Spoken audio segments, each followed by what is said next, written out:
Action. Good afternoon, Milwaukee Excellence teammates and teachers. Today, this is your instructional video of how to implement corrective reading in our tutoring block. We are starting with corrective reading B1. All this information is essential to be able to execute your lesson in a fast-paced manner and keep your students engaged. The first thing that is very important to know about comprehension B1 and our corrective reading, it is a direct instruction program. It is a program that uses call and response that is directed by the teacher and then is released into an independent workbook that students complete with prompting when needed from their teacher. We're going to discuss those two things today. The first thing we're going to discuss is the hand signal. The hand signal works like this. Students, during the oral response portion, also known as the group work time, so during group work, you'll be using this hand signal. The hand signal signifies when you, the teacher, are talking and when the student is talking. So we're going to practice here. Track my hand. The hand signal, when my hand is up, your voice is off. The student's voice is off. So we're going to say, what is the best basketball team? My hand goes down. The response is hopefully the Milwaukee Bucks when my hand is down. Track one more time. My hand is up. I'm asking my question or giving my command. Here's my question. What is the best basketball team? My hand goes down. Students respond with their answer. They can say any answer, but as long as they're talking. When my hand goes up, their voice is off. You will see this practice throughout this video as well. The next thing, you will have your teacher presentation book. It starts with the lesson on top. This is lesson 1. You will have your student packet as well. This is their version of the workbook. You will have students have this in front of them. They will not need it until it is the workbook exercise point of the lesson. I'm going to model for you lesson 1 today. We are going at a faster pace so students are engaged and that they will continue through the program at a faster clip. Lesson 1 begins. We're beginning with our group work. I am starting right away with exercise 1 in my teacher presentation manual. All students are tracking my hand. I say what is in the not bolded text. So as you hear me, I am reading things that are not bolded. The bolded text is the exemplar student response. Get ready to answer questions about a sentence. Listen. If he wins, he will get some money. Listen again. If he wins, he will get some money. Say that sentence. My hand's going down, students are responding with that sentence, exactly as I said it. Hand goes back up, and students are now tracking your hand with their voice off. Get ready. What happens if he wins?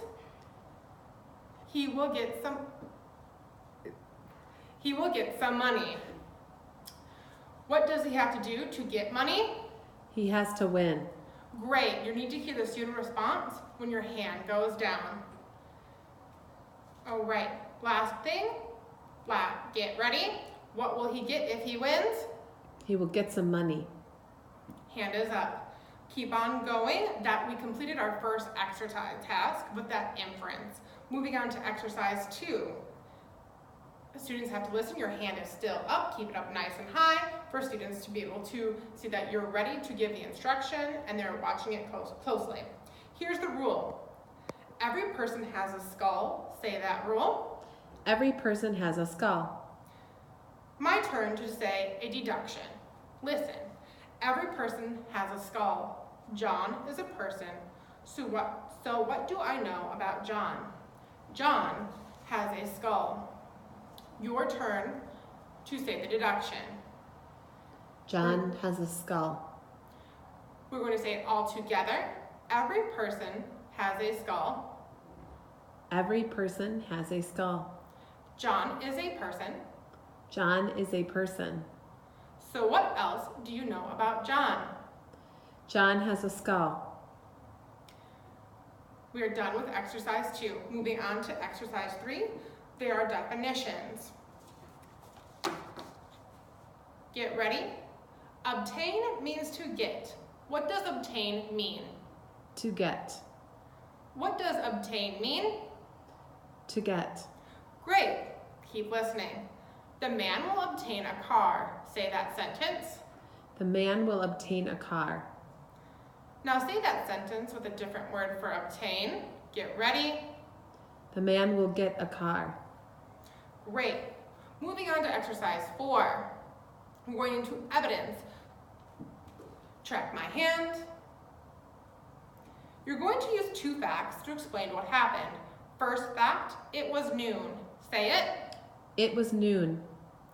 Great. Second fact, it was midnight. Say it. It was midnight. Here's what happened. People were eating lunch. Tell me the fact that explains why that happened. Get ready.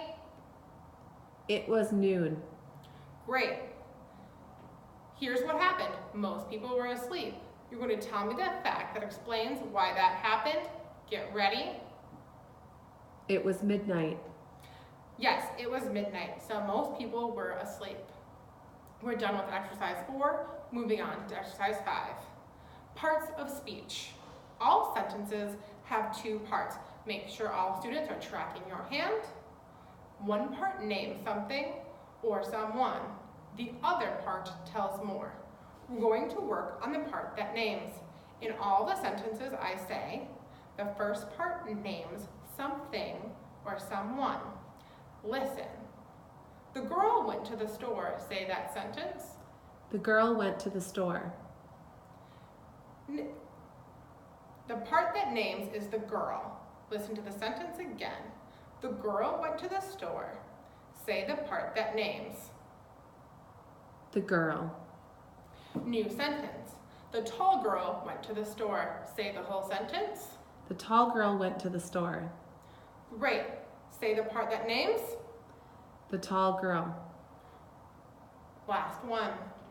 Listen. 3 girls went to the store. Say the whole sentence. 3 girls went to the store. Say the part that names. 3 girls. Great. We're done with exercise 5. We are moving on to exercise 6. Get ready. Get ready to answer questions about the sentence. Listen. The brain is inside the skull. Say that sentence. The brain is inside the skull. What is inside the skull? The brain is inside the skull. What is the brain inside of? The brain is inside the skull. Is the skull outside of the brain? The brain is inside of the skull. We are done with exercise 6. Keep tracking. Exercise 8. Examine means to look at. What does examine mean? To look at. Listen to the sentence. A doctor examined Ted's eyes. Say that sentence. A doctor examined Ted's eyes. Now say that sentence with a different word for examined. A doctor examined Ted's eyes. Now say that sentence with a different word for examine. A doctor looked at Ted's eyes. It's very important that you practice that skill until firm. You'll see that in parentheses. Repeat the step until firm when your whole group has said it. So if a group has said examined or they repeated you need to make sure that you repeat exactly. You're not leading with that question of we need a new word, but make sure that you just repeat exactly as I did, the same way until you get that response that is correct in the exemplar.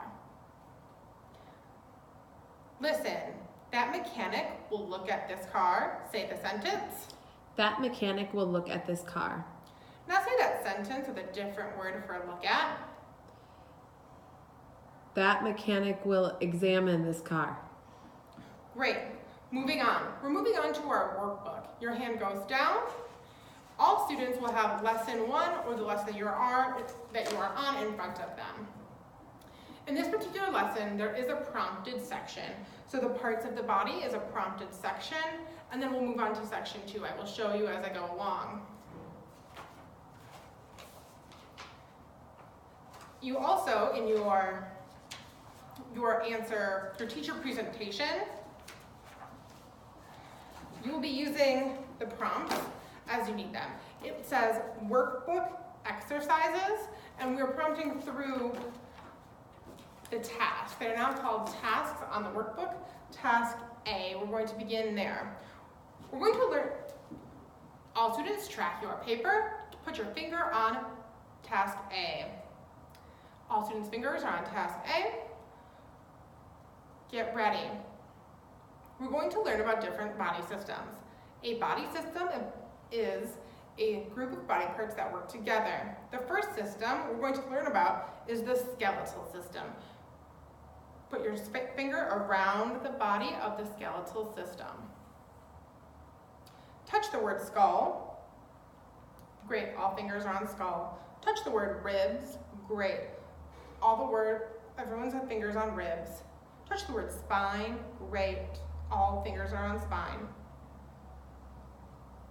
Touch ribs. The bones that cover the organs in the chest are the ribs. Touch ribs. The bone that is the backbone is the spine. Touch spine.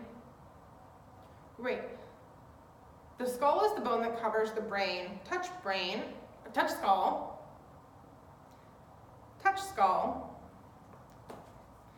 Students are now moving on to task B. You're going to track task B. All students are on task B. Task B has directions 1, 2, and 3 underneath. Students will silently and solo complete these directions. Your answer key is included in the workbook exercises under number 6 for task B. Make sure all students are getting to that exemplar. If they are not, please visit with them individually and have them repeat the directions to you and redo that task. Okay. Students are now going to task C. In task C, we are going to read the first part together, but students will silently and solo put their answers in the bottom. If she shops, she will get socks. Question 1. What will happen if she shops? The exemplar response is included. She will get socks. Needs to be in there exactly that way. What will happen if she shops? She will get socks. Needs to be written on the line. And then the answers are included under the workbook exercises. Make sure you're checking with all students that they have the exemplar, not just one word, socks, or nothing included. Make sure it has a full sentence. She will get socks, and so forth.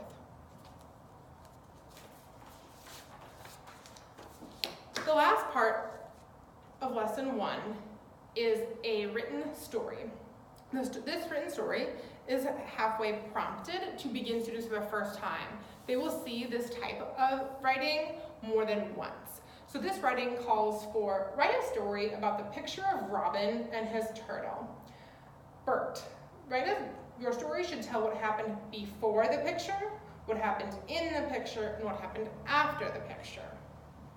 We're going to talk about this together. You're going to write a story about the picture of Robin and his turtle Bert, and let's think about before. Tell me what could have happened before the picture. You're going to ask students, and they can respond with what they say verbally, and then they will write it. After they have written that, tell me what happened in the picture, what happened in the picture. Not as what's happening, not what's happening to Robin, what happened in the picture. I see Robin waving his shirt. Or Robin saw a plane. Great. Next, tell me what could have happened after. Remember, students are using their imagination. It's an after, not what they're seeing in. We have just previously done that. What could have happened after?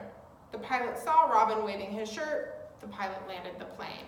These are all good examples, and students can write and elaborate from there. Students should have 6 sentences explaining what happened before, in, and after. That concludes lesson 1.